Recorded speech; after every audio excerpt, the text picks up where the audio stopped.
to the Best Damn Podcast. I am your host, John Keene. As always, I would like to thank you guys for joining me. Ask that you add, follow, check us out.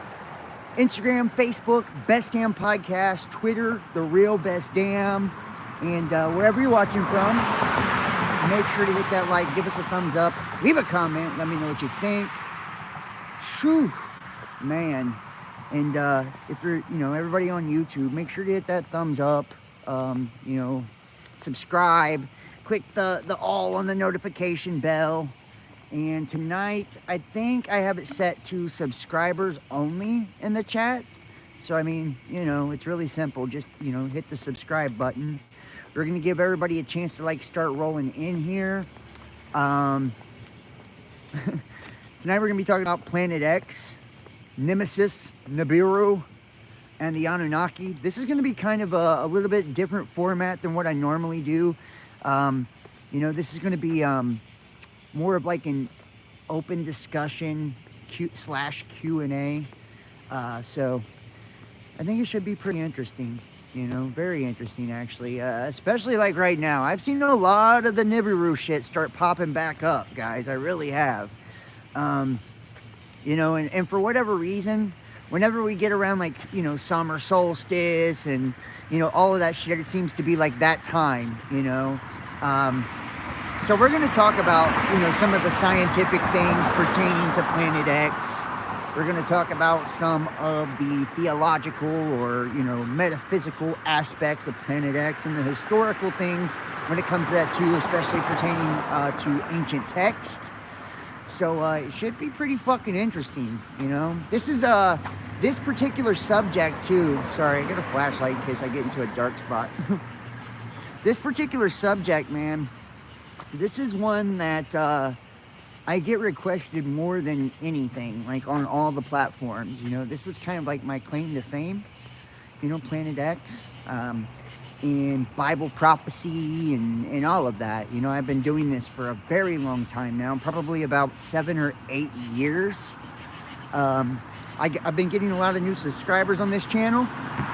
So if you just, if you subscribe because of the viral videos and shit I post, you're in for a treat because, it's nothing like the original content. That used to be all I did was original content.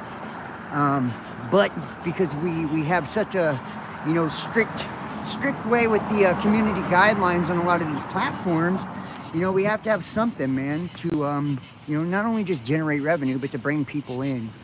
And I hate to say it, today, most people have TikTok brain, right? Most people have TikTok brain, meaning that, they can't engage, or their mind can't engage, in anything that lasts more than a fucking, a minute, a couple of minutes, 30 seconds, right? We're no longer able to digest, large amounts of information or string together, large amounts of information and kind of play connect the dots. Our critical thinking has been stripped from us, and that's because of the schooling systems. I blame it on the schools. I truly do. Because we're not taught to think critically. We're taught strictly to remember, to repeat.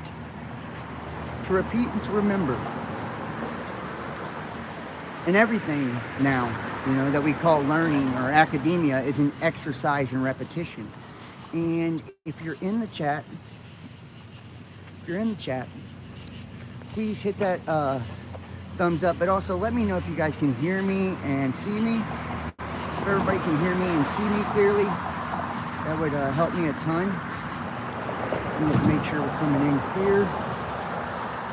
Okay. And I want to say thank you to everybody that does join, It gets harder and harder each year for us to, continue to create something, We have more and more hoops we have to jump through. We're always having to speak in code when it comes to content as well. Always having to speak in code. See, we have alien believers in the house. Let me know if you can hear me and see me, alien believers. I don't know if Kimberly, my mod's gonna come in here or not. But I would love to, you know, it gets a little dark here. I am walking, so I brought me a little flashlight. Hopefully that keeps the screen lit a little bit. I do live in Cincinnati, Ohio. Anybody from Cincinnati, I'm actually over on the west side. You know, I love it here. I do.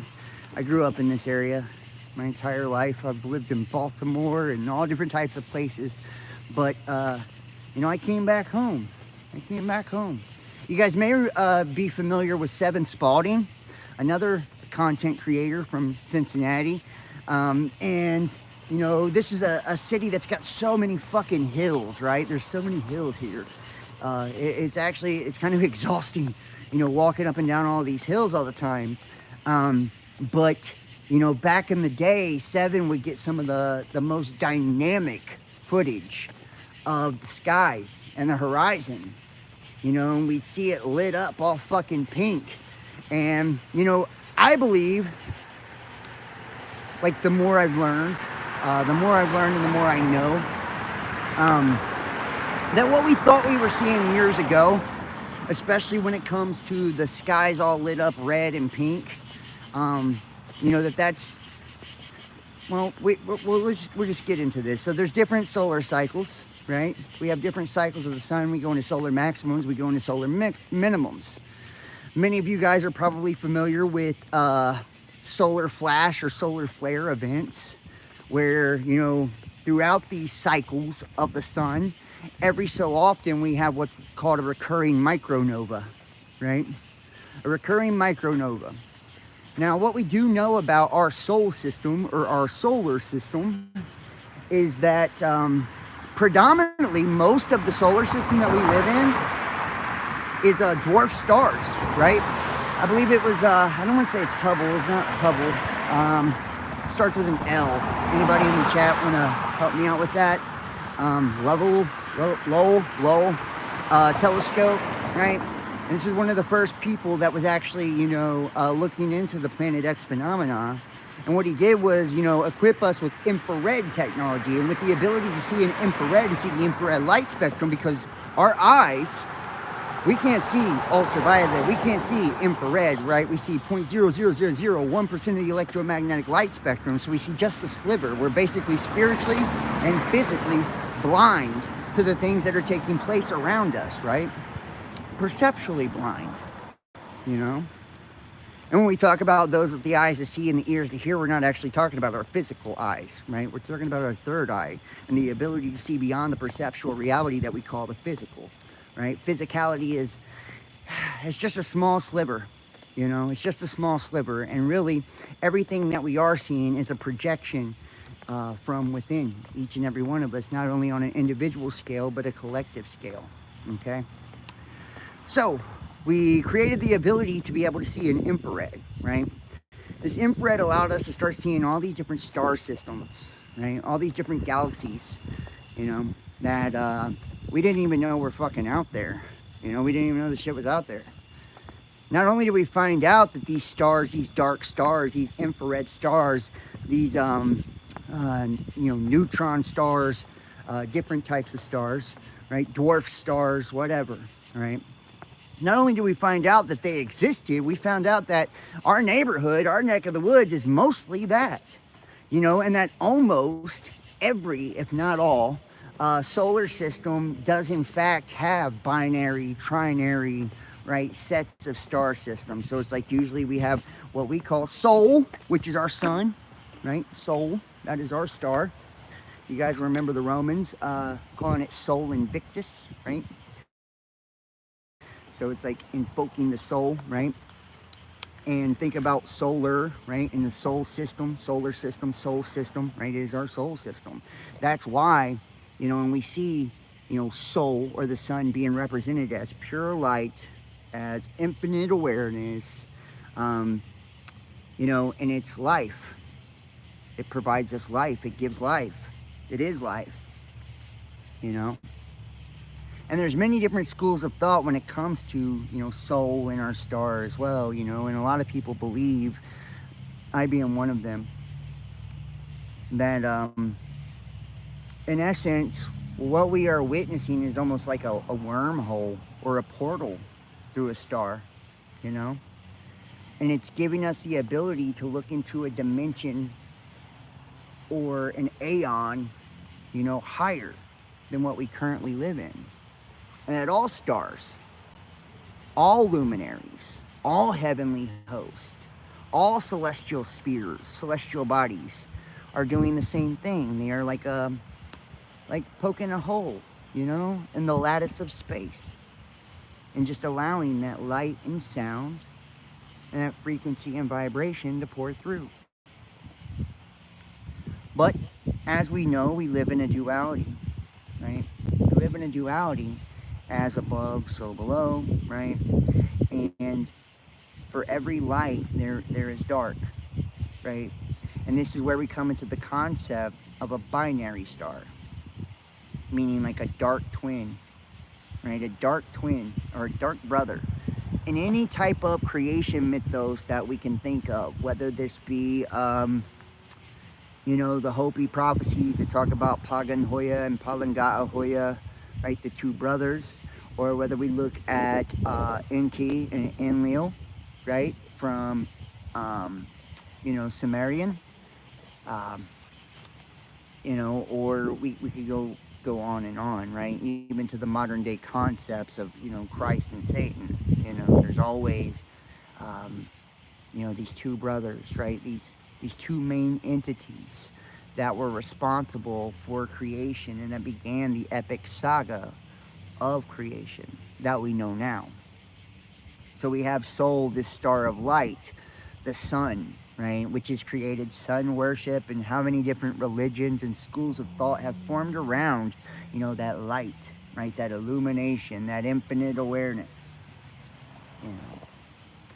But then we also have what appears to be another body that would not be in the ultraviolet spectrum, like Sol, like the sun, but Nemesis, meaning Nemesis, the enemy, the dark star, would be in the infrared light spectrum, on the other opposite, polar opposite end of the spectrum, right? And that this would act as, and let's just try to kind of like look at it like this, and there's been so many different, we're going to just throw one or two concepts out tonight. I'm not going to hit you with everyone I know or everyone I've ever heard of. I'm just trying to get you with the ones that make the most sense to me. And I'm not telling you that there is a Planet X. I'm not saying that. I'm saying let's just talk about it, and you decide for yourself on what you think, whether there is or there isn't. And I will be looking at the chat, like I said, for your guys' comments and your input, if you guys have questions or anything like that. So we'll try to do that as well. So Nemesis, being this dark star, this binary star operating in the infrared light spectrum, is allegedly on an elliptical orbit or an elongated orbit. So you have all the stars in the system, right? Mercury, Venus, Earth, Mars, and then we know that there is the asteroid belt, and what many people believe was the destruction of Tiamat. If we look at the Enki's World Order, which is also called the Lost Book of Enki, depending on what version you're reading, as put together by Zecharia Sitchin, which many people are going to say he's controlled opposition. Yeah, he may be. Even deception has truth in it, and it's called hidden in plain sight.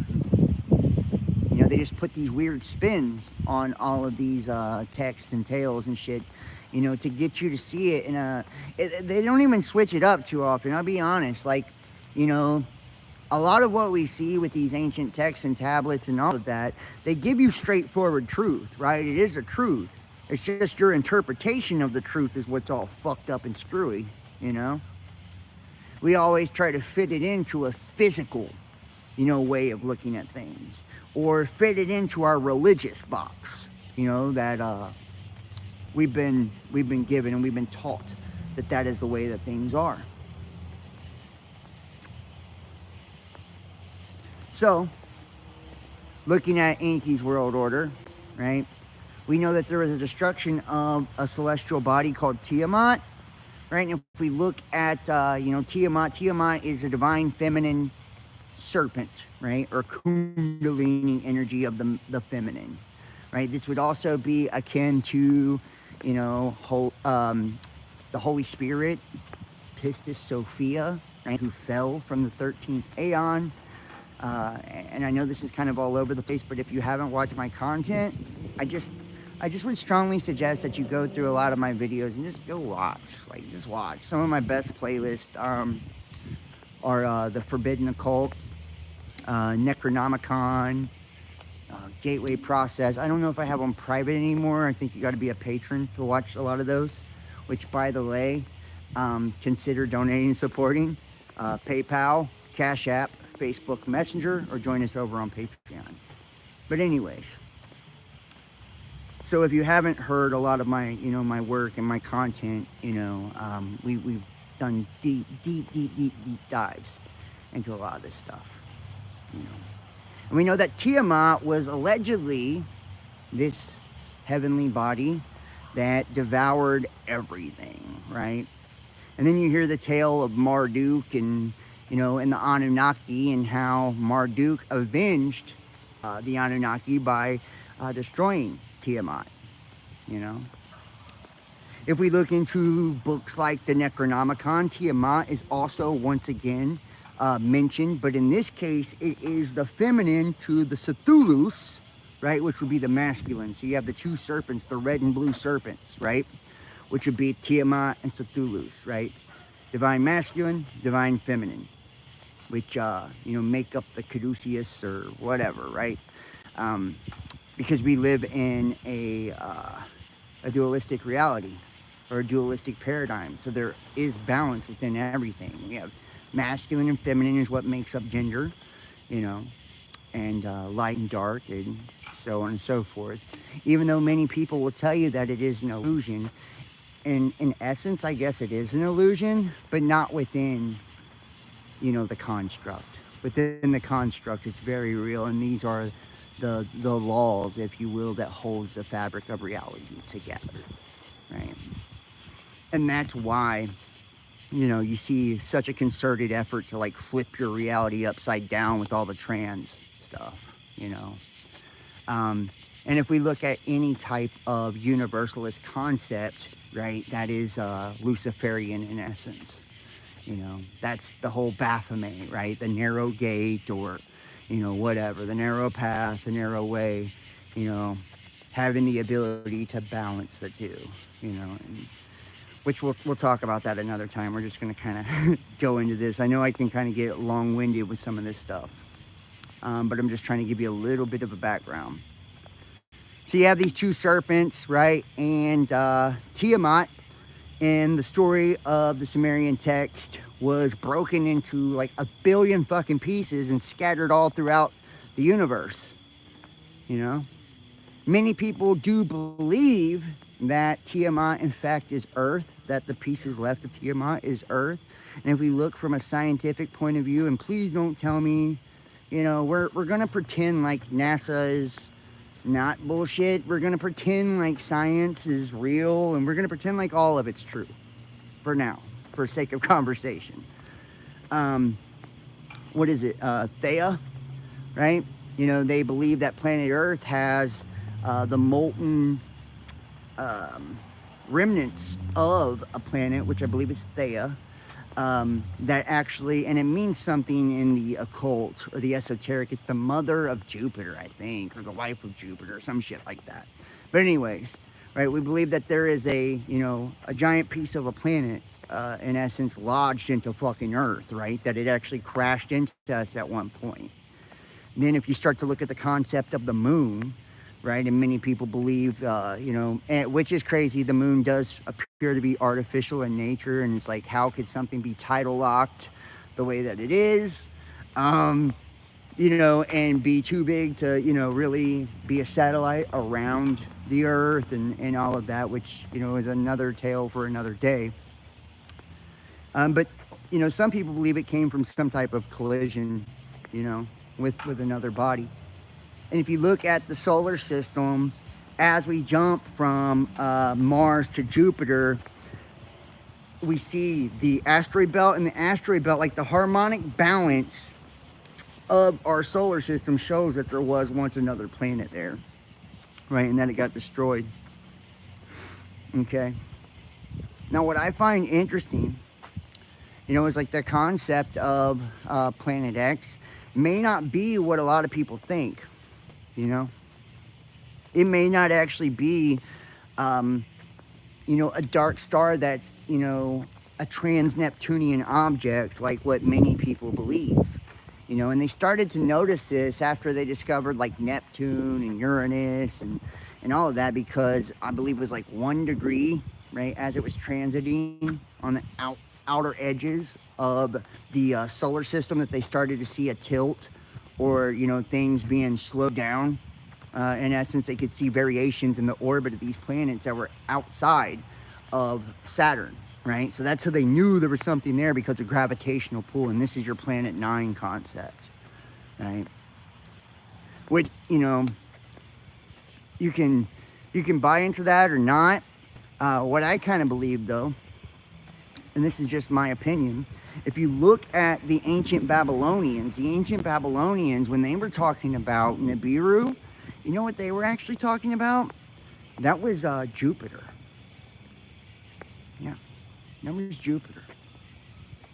And there are many theories pertaining to Jupiter, with Jupiter actually ascending the Earth, like going over planet Earth, and it being on its own weird orbit because it's its own star. Now, think about the Babylonians calling Nibiru, right, which is actually Jupiter. Now, think about all of the different mythologies, right? And who is the king planet, right? It's Jupiter, whether it's, Thor or, Jesus, right? He bore our stripes, the stripes of Jupiter, right?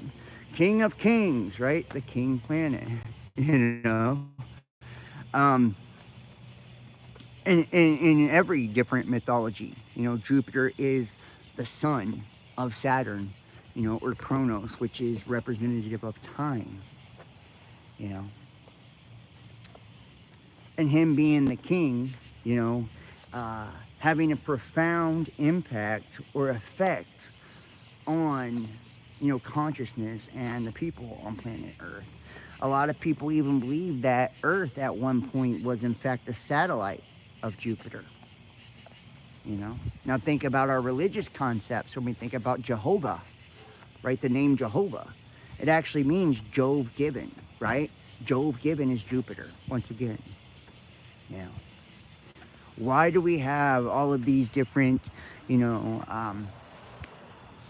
these different etymologies that kind of lead us back to Jupiter? One can only surmise that, maybe there's something more to the story that we don't know. Maybe there's something more to all of this that we haven't heard. Even when we look at the Enuma Elish, right? And we look at Marduk. Marduk is also Jupiter, right? So now we have Nibiru, Jupiter, right? We have Marduk, Jupiter, right? And many people will try to argue that, but in the Enuma Elish, it's Jupiter, buddy. Right? We have Jehovah, Jupiter, Jesus, Jupiter, Thor, Jupiter, Zeus, Jupiter, right? This king planet, this large, and what it looks like is a giant fucking dwarf star, if you really think about it, right? I don't in particular believe in planets at all, actually. I believe that planets, when we look at the base word of planet, it's plane, right? Being planes of existence or dimensional planes, right? Because these are celestial spheres, and each celestial sphere gives off, its own vibration, its own frequency of light and sound, That's why they have their own harmonic vibration and their own archetypical you know, patterns. That's why, you know, each planet has its own personality, if you will, you know. And these are also the archons as well, or what we call the rulers of the reality, you know, or the seven sons of Satan, etc., etc., etc., right? Each one of these planets, that harmonic vibration or frequency being akin to a specific color of the rainbow, right? In the rainbow, which represents the Ark of the Covenant, right? That covenant or agreement with God, right? Or spirit, right? Ark, actually translating into the firmament, right? So that prism, which we call the firmament or electromagnetic field, right? Filtering in the light or frequencies given off by the archons or the governors or the rulers of the reality, which are the main planets, right? And isn't it crazy too that these main planets only go out to Saturn, you know? Saturn, which we know numerologically is a number of like 666, right? Which we add all of that up and we can take that to, you know, being representative of carnal man, right? 6 carbon, 6, you know what I mean? Or time, you know, 60 seconds, 60 minutes, right? 24 hours, 2 plus 4, you know, time. And it, Chronos is father time, right? He devoured all of his sons, all of his children, except who? Jupiter, right? Jupiter, once again, right? And the story is always the one to liberate or, you know, free everybody. So in this, you know, this concept of Jupiter being planet X or Nibiru or Nemesis, let's kind of think of it like this. We have all the planets orbiting around Sol, or our star, right? But Saturn being another star, right, which operates as like a form of control within the solar system, right, or the solar system, right, with that hexagonal North Pole, the all-seeing eye on the South Pole, right? It's a father-like energy, or the All-Father, right? And, you know, this is where we get the hex, right, or the X, or the cross, right? Then we have a transitional planet, which would be the king planet, the king of kings, right? Which is Jupiter or Jehovah, right? Jupiter being extremely large, having a dwarf star appearance as well, right? It's very dimly lit. If you look at it, you can see the motherfucker in the sky. But let's, you know, surmise that hypothetically that it goes on its own orbit, and that every so often, whether it be 6,500 years, 12,500 years, or 24,000 years, or whatever, right? Because we know we have so many different cycles, right? That on its orbit, it actually comes back and crosses over top of the inner planets, or planet Earth at the very least. And that maybe, in fact, it was responsible for the destruction of the missing planet that we would label Tiamat, right? Just for sake of conversation, we label it Tiamat, right? And that Earth is almost like the remnant of that Tiamat, the broken pieces of that Tiamat, meaning we're in the path, right, of wherever it's doing that Jupiter ascension, right? And that's why they make movies too. Isn't it funny how, you know, hidden in plain sight, how they put the truth right before you? You know, there's literally a movie called Jupiter Ascending. You know what I mean? Or what is it, The Wandering Earth? What do they do in that movie? They get slingshot by Jupiter. You know what I mean? Just saying. I'm not saying it's true. I'm just saying it's pretty fucking wild, is it not?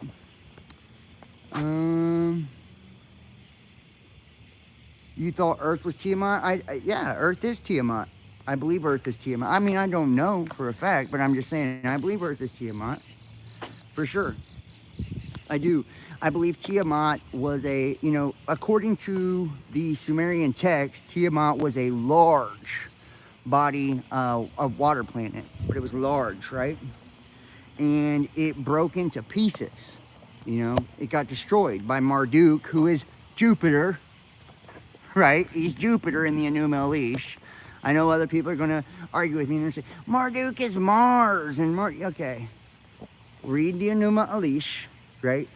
Read the footnotes, and you're going to see who the fuck Marduk is. He's Jupiter, right? Which, think about the son of Enki, right? Jupiter, the firstborn son, right? The oldest son, king of kings, right? Just like every fucking tale, you know, Jesus, the son of God, Marduk, the son of God, right? Who ascends to the thrones in the heavens, you know what I mean?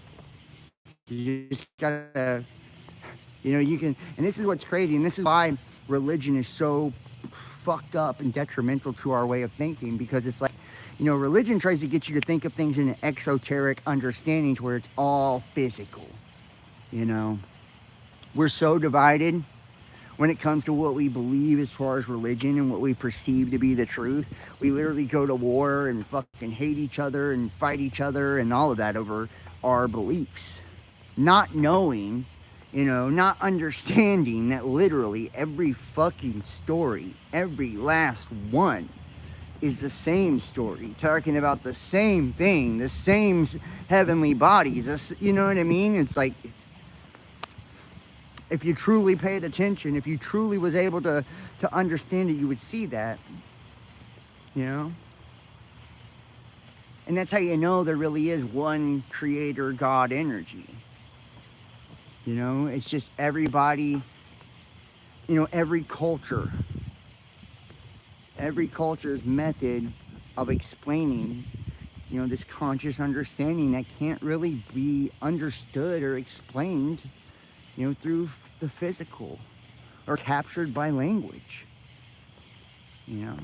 And that won't be popular with everybody. A lot of people nowadays, and think about it too, Jupiter, when we have this great flood, this deluge, right, which was also, you know, Planet X was supposed to be responsible for. Nibiru's passing is what caused the Great Flood, right, according to the Sumerian text. Jupiter is actually, you know, the ruler of Pisces, right, in the Piscean age, you know.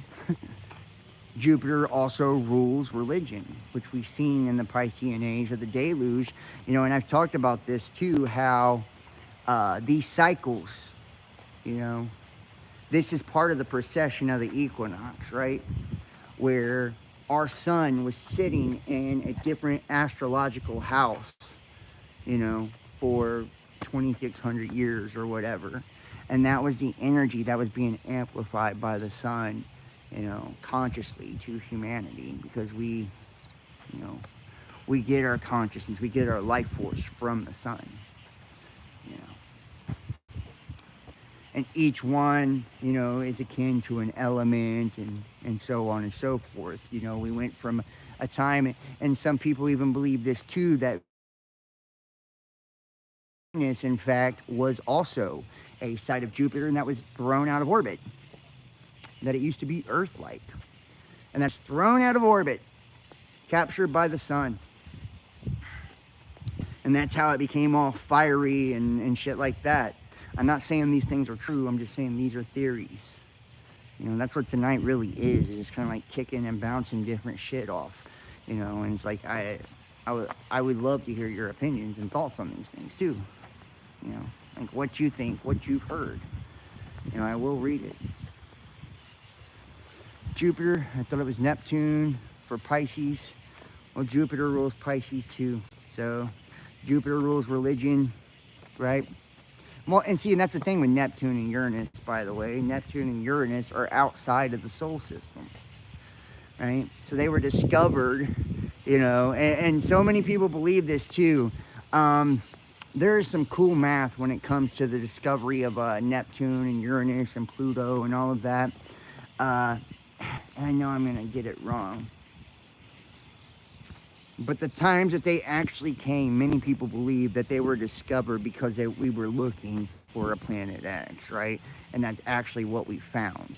We could see the perturbation in the orbit, you know, of one planet to tell that there was something outside of it. So we continue looking, then we find Neptune, then we find Uranus, then we find Pluto, right? And we kept finding that it was all off, like by 1 degree, that it was all, you know, all being, perturbed by something even further out. And that's where the whole hypothesis of Planet Nine and all that came from, because it's gravitational, which would be an electromagnetic pull, you know, was taking place outside of the outer planets or gas giants or whatever, they like to call them in academia and scientific terms, but think about it. When we look at like Neptune and Uranus, a lot of times, if we look at the tales of like the Greeks, and the primordials, these bodies, right? What is it? Neptune is actually one of the first ones with Gaia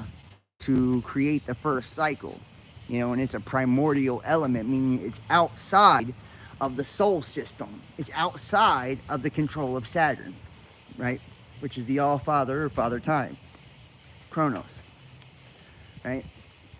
Same thing, Uranus and all of that, same thing. Like, these are outside. They're responsible for the dream world, the astral, and even Pluto. Many people believe that it's actually the true ruler of Virgo, which I don't know if you guys have heard that or not. It's never, I've never seen anybody put that into, say that's solidified and true, but some people believe that. And that, as Pluto was discovered, we actually discovered it when it was ascending up the equatorial plane, right? So when it was coming up above the equatorial plane, which it rules the occult, the mysteries, and all kinds of shit, Pluto does, right? That's when humanity, took this sharp increase in all of those different areas of our knowledge. And it's because of the discovery of Pluto, because it was coming from out of the darkness, right, which was under the ecliptic, right, from being hidden and occulted, right, to that knowledge and shit now being up above, to where, we had it available to us, which I find to be very interesting.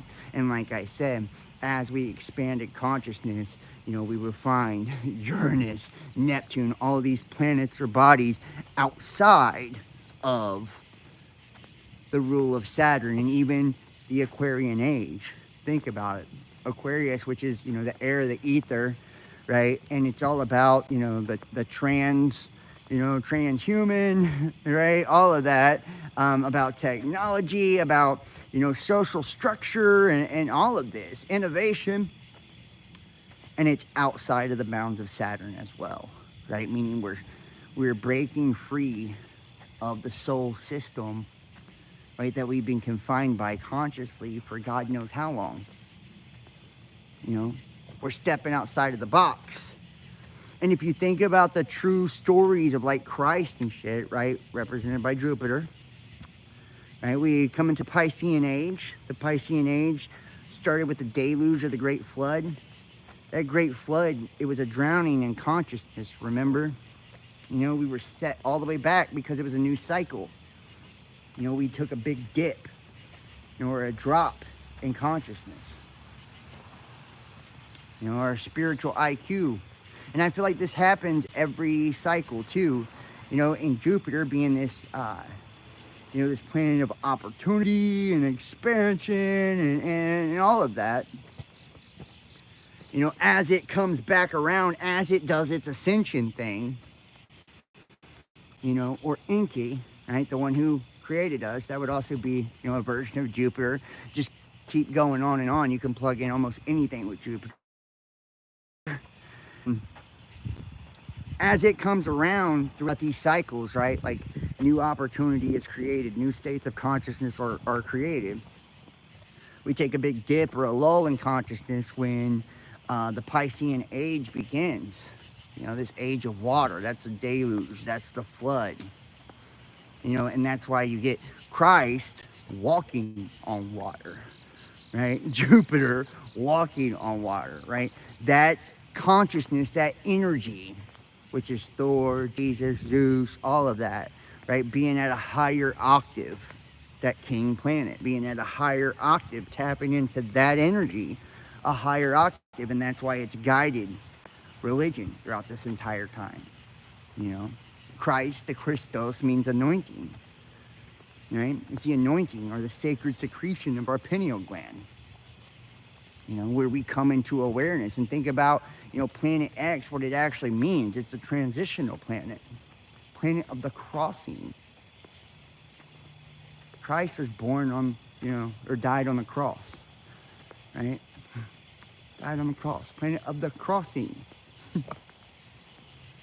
Every time that these cycles happen, there is this, crossing, I believe, across the ecliptic or through the sun. And if you think about the concept of a nemesis, whether it's Jupiter or not,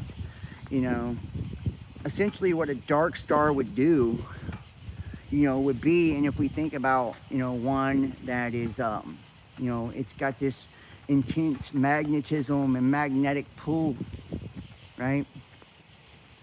That it's pulling in all of the dirt, dust, and matter and debris, as it travels the ecliptic. That's what gives it the perception of wings.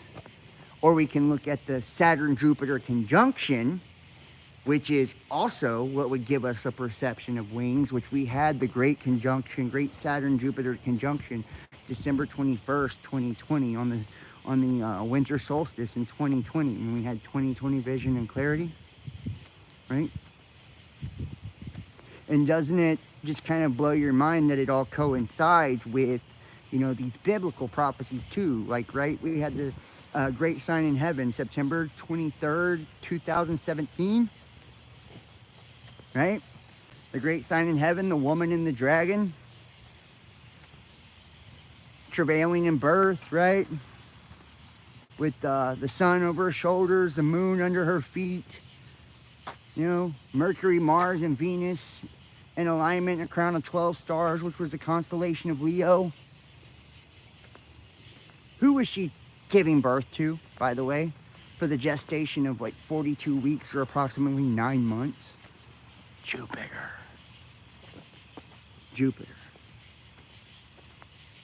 Then we look at the biblical prophecies and it talks about 1,260 days later, right? Another sign appeared, an enormous red dragon, right? Dragon in Hebrew means a fabulous kind of serpent. Hold that thought. December 21st, the winter solstice, which is a Christmas, right? Christ Mass, right? In essence, December 21st, 2020, we had the great Saturn-Jupiter conjunction where they both aligned into the sky, and Saturn's rings behind Jupiter, so Jupiter usurped Saturn. So Saturn being the all-father, the ruler of the solar system, right? Kronos, right? And think about the prophecies too of the Greeks and all of that. What did they tell Kronos? That one of your children would usurp you and take your throne. How about that? And what happened? Astrologically, the Saturn-Jupiter conjunction. And think about the times that they actually happened like that before. 400 years ago, there was a minor one. 800 years ago, there was a larger one. And this is like the fucking, the Bronze Ages and shit like that. Every time these ages end, we have these great conjunctions. And we look at, what is the name of the book, man? What is the name of the book? Where they go through and they show all of the different paintings and shit from, 1700s and 700s and all of this, where they, God damn it. Anybody know the name of that book? I've covered it. I just don't have the name off the top of my head. But anyways, we see this Saturn-Jupiter conjunction, right, marking this end of the age, right? The 1,260 days later, lo and behold, guess fucking what? To the day. March 21st, 2021, which is 333, right? March 21st, 2021, right? 333, something like that. But anyways, so 3353, 3323, which would be 335, right? 6511. Anyways, so we see March 21st, 2021, okay? 1,260 days later precisely, okay? An enormous red dragon, that's the next sign in heaven, right? Appears. What was the enormous red dragon? Asteroid Apophis. Asteroid Apophis passed the Earth March 21st, 2021, 1,260 days later, precisely. And guess what Apophis is? The god of chaos and darkness. Do you know who Apophis was in Egypt? His name was Apep, right? He was described as what? A giant fucking serpent. An enormous red dragon. Hebrew translation, etymology, a fabulous kind of serpent. Right? Coincidence? I think not. And then we hear in this prophecy, right, that this final 42 months of this time period, right, is the implementation of the mark of the beast, you know, or the abomination that causes desolation. Now I really want you to think here. What happened after that? Right? Divak 91, which means possession of an evil spirit. And use your mind, reverse that. Divak 91, right? C19. Possessed by an evil spirit happens 42 months, and we see the unveiling or rolling out of Operation Warp Speed by trumpets, right? And then Biden time came in after that, made it mandatory, you know? And that was the abomination that causes desolation. Why do we know that? Because it says when you see the abomination that causes desolation standing in the third temple, the place of God, where it ought not to be. Flee to the hills of Judea. See, the hills are always, allegorical for a high state of consciousness. So that's why you like see, you know, in all the different ages, it was Mount Hermon, right? Hermes, right? Mount Sinai, Sin, AI. What was the other one? And Mount Olympus, right? When we're talking about the Greeks, you know, always on this mount, right? The Mount of Olives with Christ, you know. That's why in the Colburn Bible, which, you know, talks about the destroyer, right? And that's what they call it. What does it say? It says that after the destroyer had passed, when they came down from the mountain, they forgot their gods and their guides. And they came down, when they dropped down from a high state of consciousness, right? Think about Lucifer, the fallen angel, right? He's the intellect, you know, the pride of the intellect. Lucci, right? Lucky. His pride, he fell down, right? This god of music and sound and all that. We're made of sound, you know. Sound or sin, you know. Born into sin. Sound.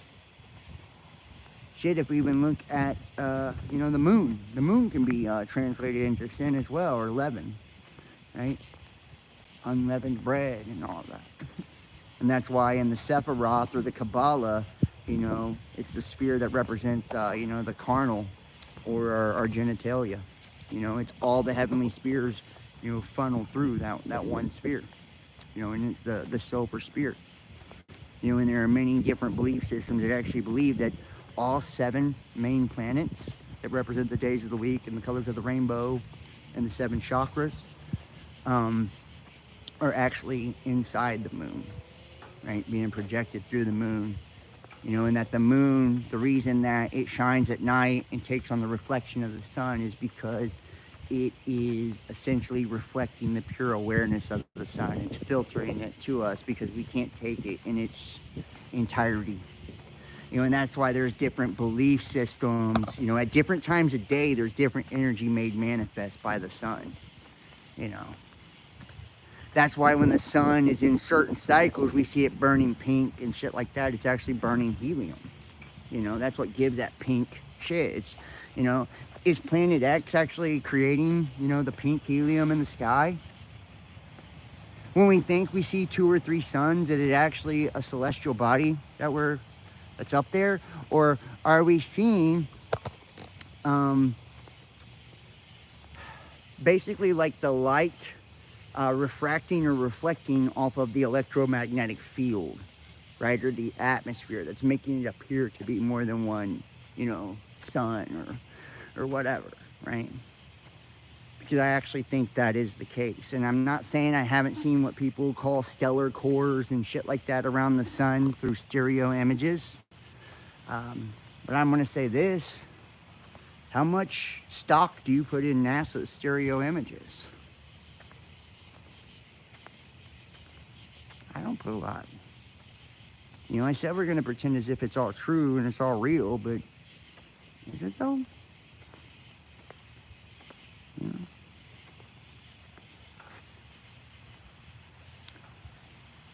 It's like the more we think about it, you know, if we look at the geological data, you know, solar cycles actually coincide with the destructions, right? The catastrophes that take place here on Earth. You know, that's when we get into, you know, things like the theories of catastrophism and the work of Immanuel Velikovsky, which I've done lots of videos on. You know, and the coming of this destroyer god, right? Which is a fiery fucking planet, right? Fire and brimstone, meteors raining down and all that shit. You know, he was also the burning bush. You know, fire and pillars of smoke and shit. What does that sound like to you?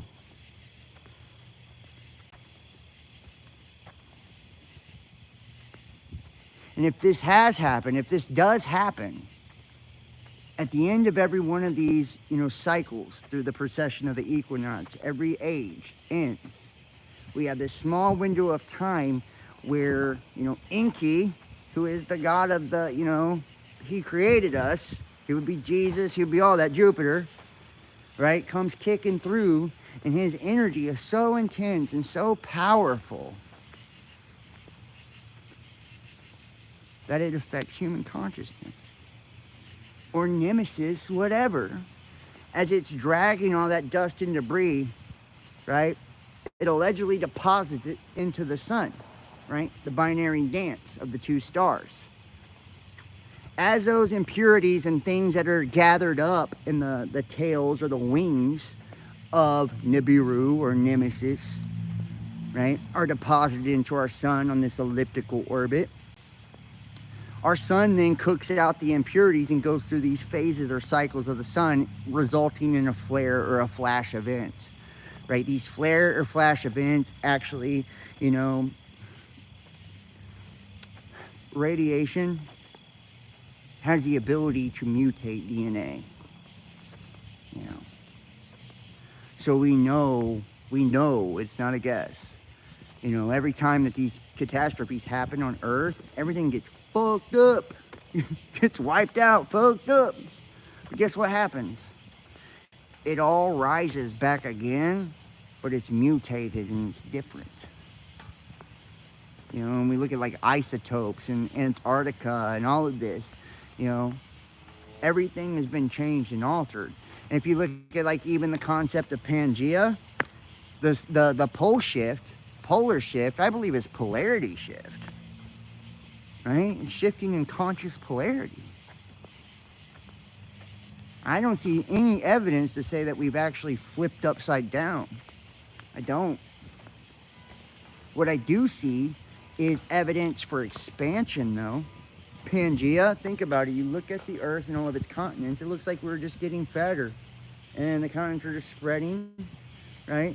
And going outward. You know, expansion, like the universe. But on a micro scale, micro, macro. You know? And make sure you guys hit the thumbs up if you're in the chat for me, please. I do appreciate it. And how does that happen? Because we have the North and the South Pole, and the North and South Pole, you know, they allow the sun's radiation and, you know, solar energy and all that blows off, hits the electromagnetic field, right? And that electromagnetic field flows north to south, right? All that overflow goes in, you know, north to south into the core. The core heats up and expands. That's why you see a bulging of the tropical zone, right? A bulge around the equator and the expansion of the fucking continents. It's taking on, you know, solar particles. It's taking on radiation, and the earth is literally getting fatter, expanding.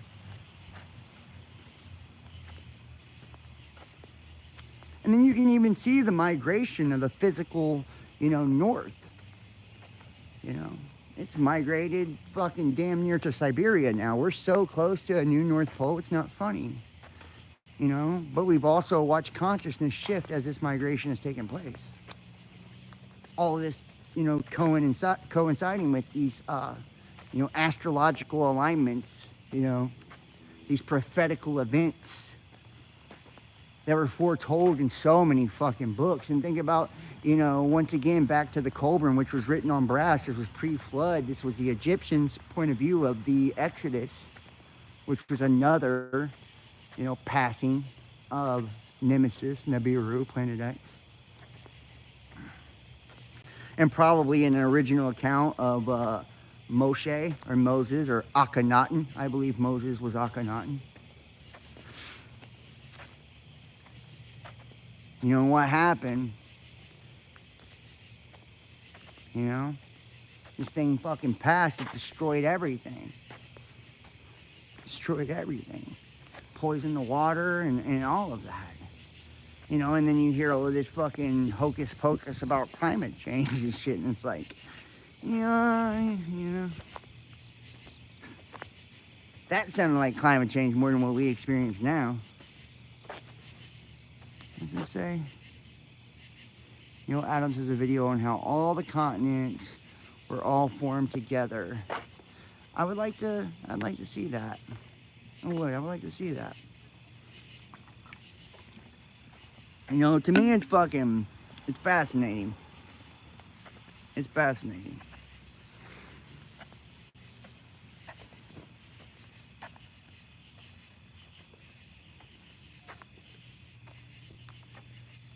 I don't know if you guys believe in fucking dinosaurs. I don't give a fuck.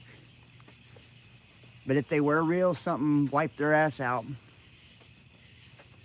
Think about Neanderthal, Chrono-Magnus, all these different periods, Cretaceous, Cambrian, you know, Jurassic, Triassic, etc., etc. Something ended all of them. The Younger Dryas, right? Something made that fucking happen. And the geological data shows, you know, when we look at the soil, there's ashes and soot from mass volcanic eruptions and fucking sand and shit from flooding. You know?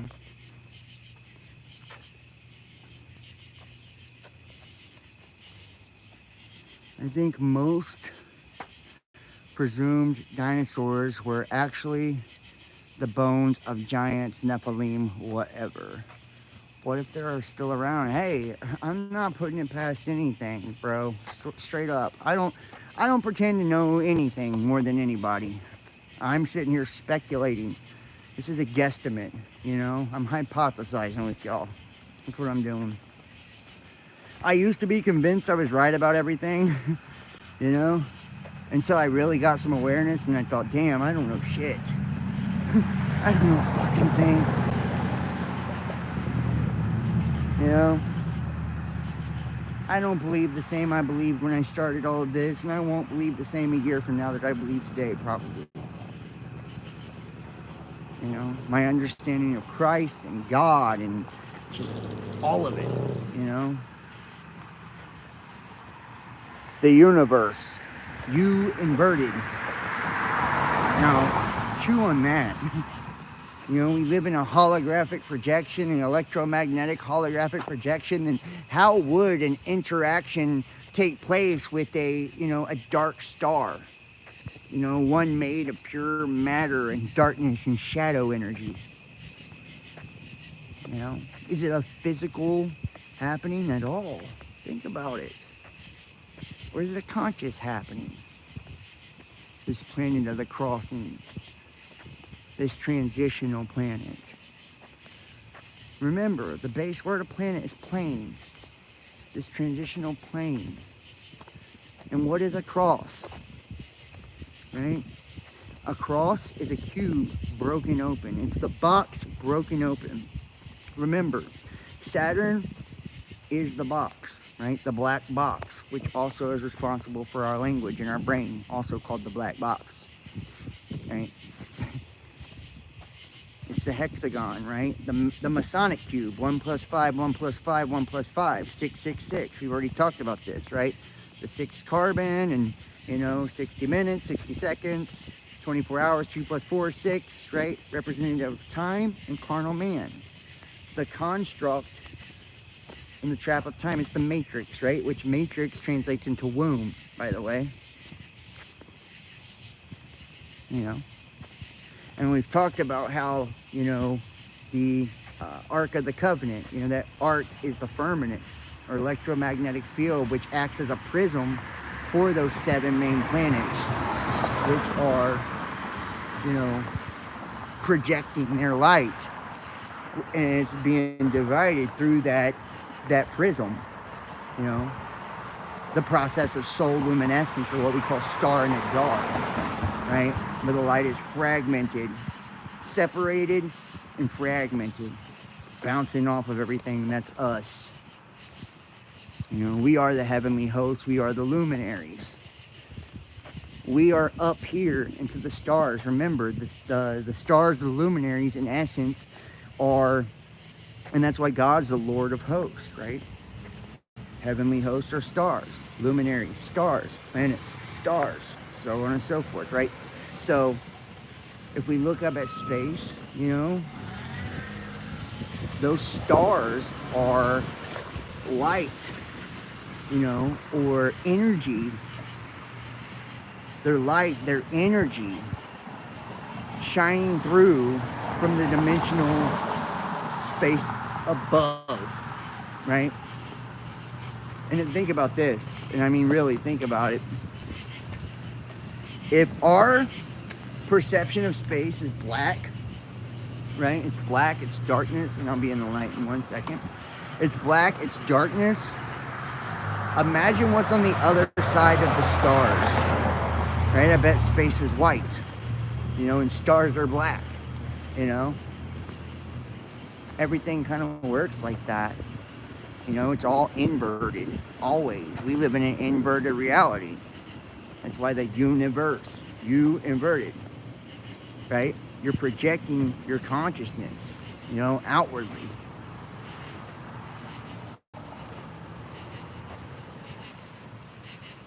In each one of us, that's what they call a star seed. That's how you're a star seed, because you're made up of these different elements and energy. You know? Most of your consciousness may come from one star. You don't know. Maybe this is why so many people resonate with Pleiades and Arcturians and, you know, Andromedans and whatever. Maybe this is why so many people resonate with specific deities. You know? Being, you know, fragments of the same star. Twin flames being masculine and feminine mirrors up from the same star.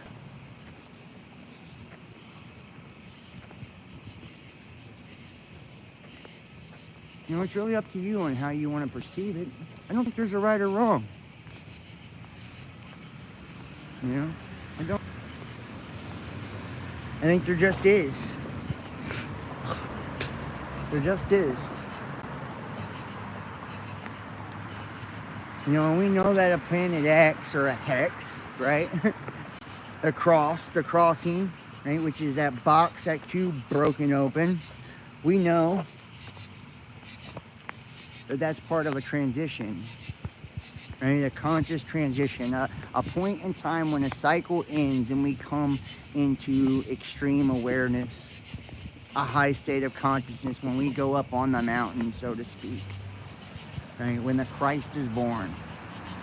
And we are anointed. And remember, you know, Messiah, you know, means the anointing, right?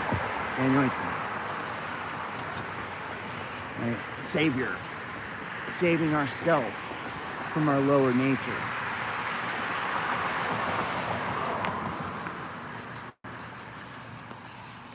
Maybe that's what happens. And that's why in the cold when we come down from the mountain, we lose our gods and guides, because we forget. You know, we forget where we came from. We forget the knowledge we had. That's why the Bible says that knowledge will increase in the last days. What are the last days? Last days of what? You know, what did Christ tell you? That, you know, when we know the end of the age, right? When, you know, you see the man carrying the pail of water, follow him into his house, his astrological house.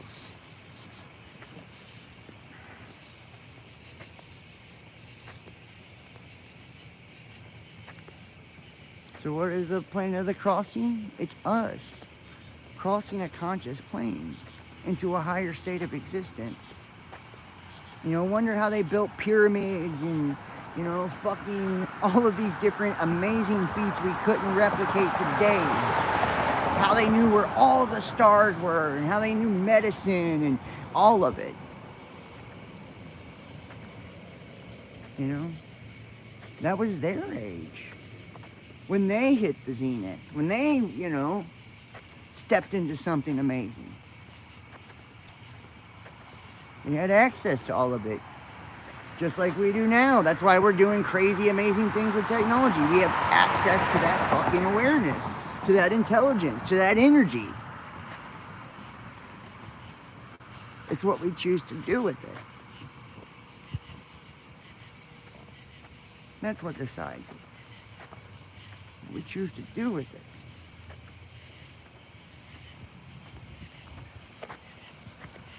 So I ask you, if there is a planet X, a Nibiru Nemesis, would you rather me tell you all to take cover? You know, to stock up food, to, you know, hide your wife and kids, and, you know, and to live in the fear. And give you the same exoteric, external fucking bullshit point of view that every religion in the world has given you? Or are we going to try to look at it as, you know, this dark star, you know, and this crossing being the time when we're faced with our own shadow, our own darkness? You know? And we're transitioning into a higher state of being, a higher state of consciousness through the refining by the fires of affliction, the purification, right, of revelation. Apocalypse, it means revealing. Everything being revealed, causing internal destruction on a spiritual, you know, from a spiritual perspective. You know, this destruction, this wrath, this vengeance, right? Leaving no part of the lower carnal nature, you know, untouched. Every knee will bow, every tongue will confess.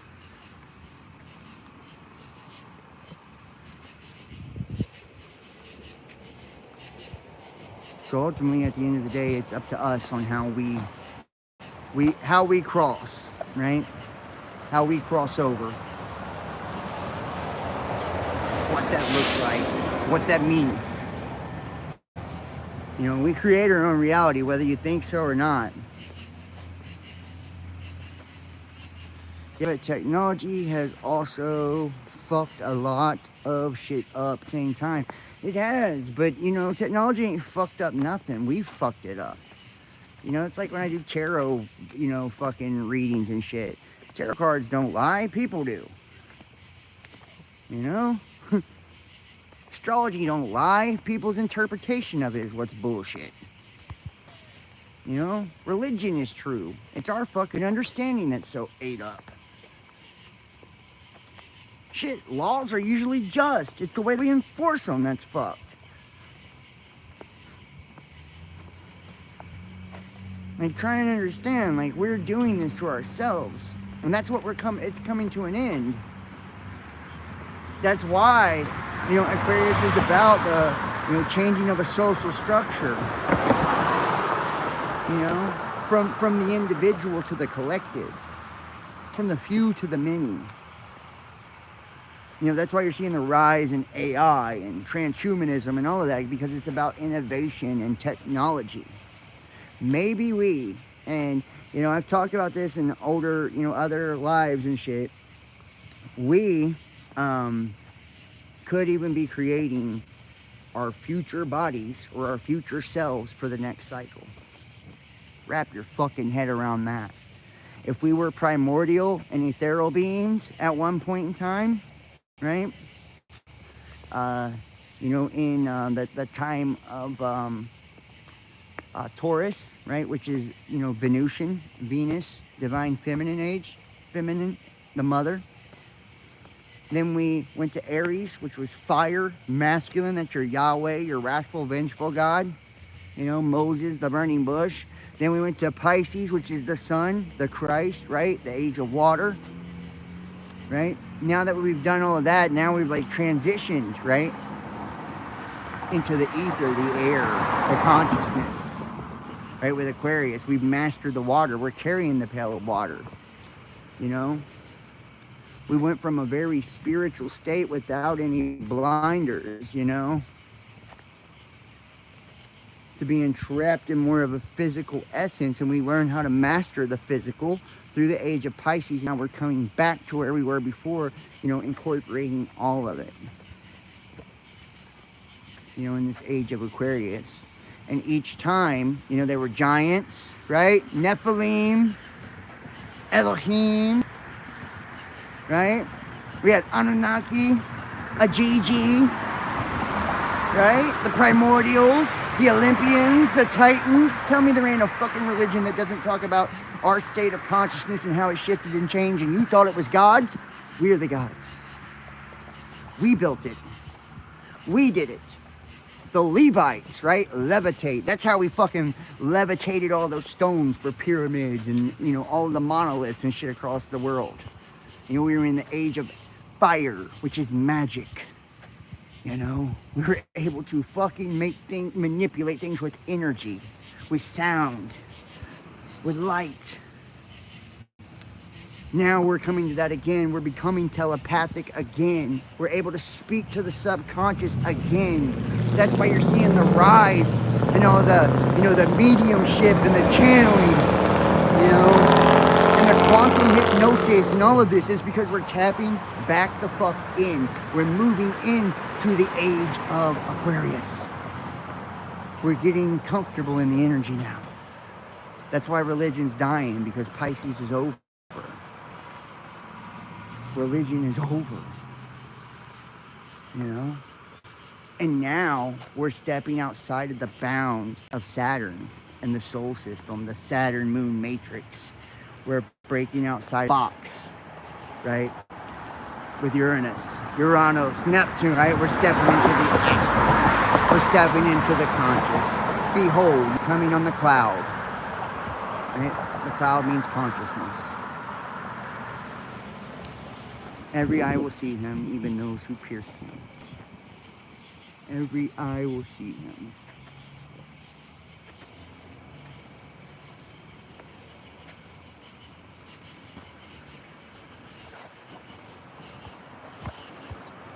Sorry. Let's see how much battery I got here.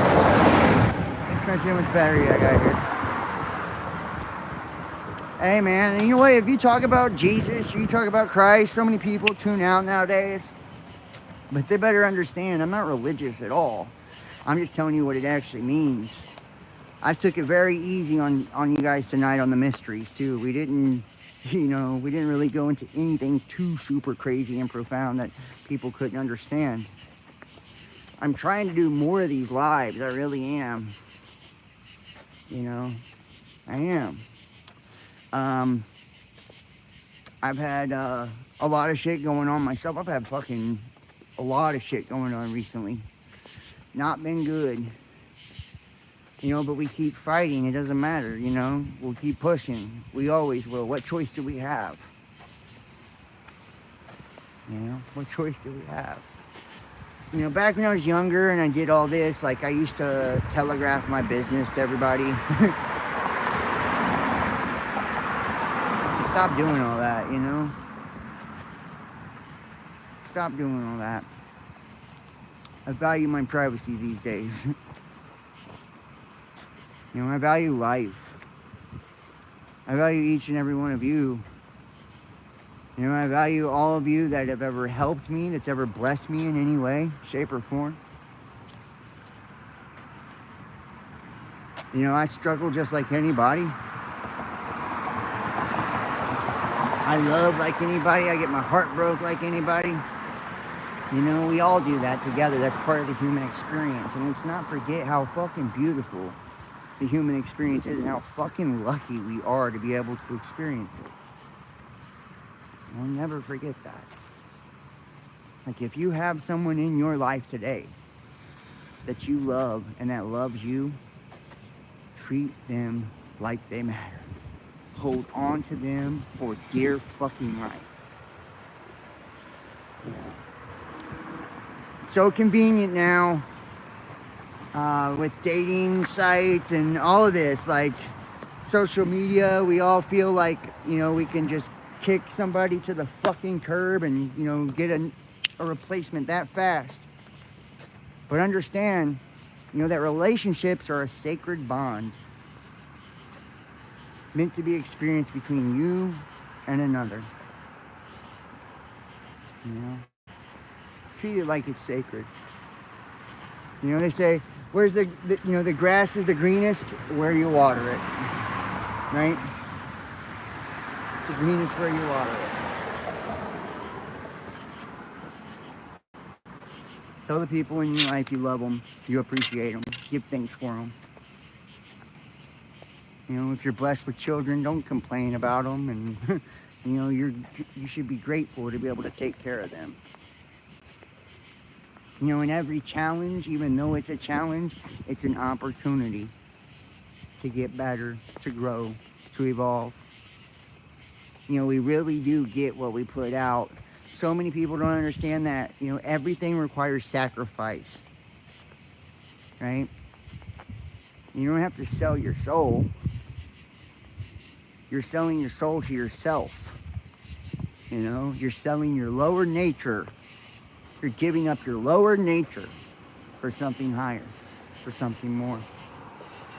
And the more we give, the more we love, the more we bless, the kinder we are, the better we do,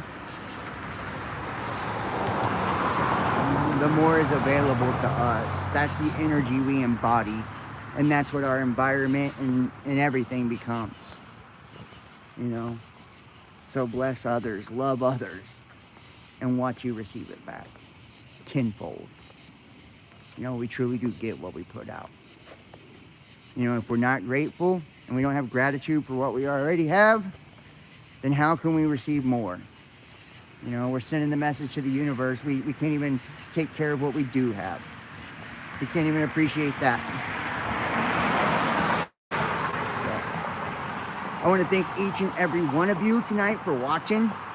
Like I said, I've just been struggling my ass off recently, so with some health issues and shit like that, so that's why I haven't been able to do a lot of videos.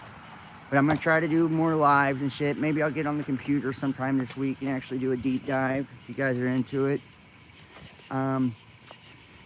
If you are able and willing and you want to donate support to the channel, that helps me a ton.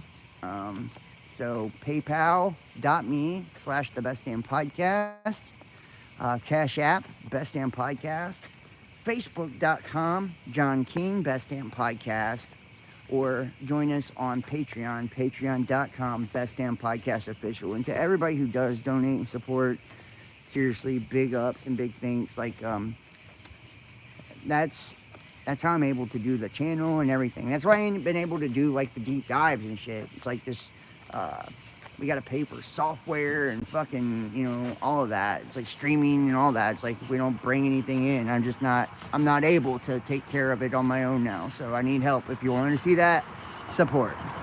I just had a lot going on, and I do apologize. You know, and it helps me just live, and it helps me get, you know, all of it. My health needs everything. So thank you. I love you guys for it.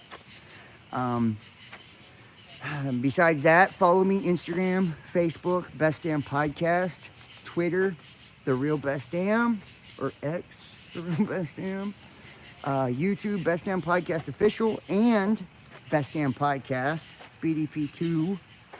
Make sure to subscribe, click all on the notifications bell. If you don't get notified, then unsubscribe and do it again, and then click all. What else? TikTok, the Best Damn Podcast. So just all the links are in the description, guys. And I'll try to pin the donation links and all that on top of the comment section. If you would like to book a personal tarot reading, text 513-393-2396 or email therealbestdampodcast@gmail.com. I do tarot readings for $50. If you're a return, customer, I do give a discount, or if you're like a patron or whatever, I do them for $35, like for the people that support the channel or get readings on the regular. You can also I do astrology charts as well, natal charts, compatibility, dream interpretations, any type of spiritual work, whether it's healing, hexes, whatever, I'm a beast. So hit me up for that. And I think that's kind of about it, yeah. Like I said, I'll be posting some new Patreon content, books, and all that shit. Check out the Daily Tarot Reads over on Facebook. They do really well. Check out the shorts and all that as well. I post viral videos all the time, just little, shit to kind of like make people think. And make sure to check out the lives. So, and please consider joining and supporting. It helps me so much. The links are in the description. And like I said, thank you to everybody who's ever blessed me and given. All right, I love you guys. I will see you next time. I hope you enjoyed it. And I'll see you soon. Peace.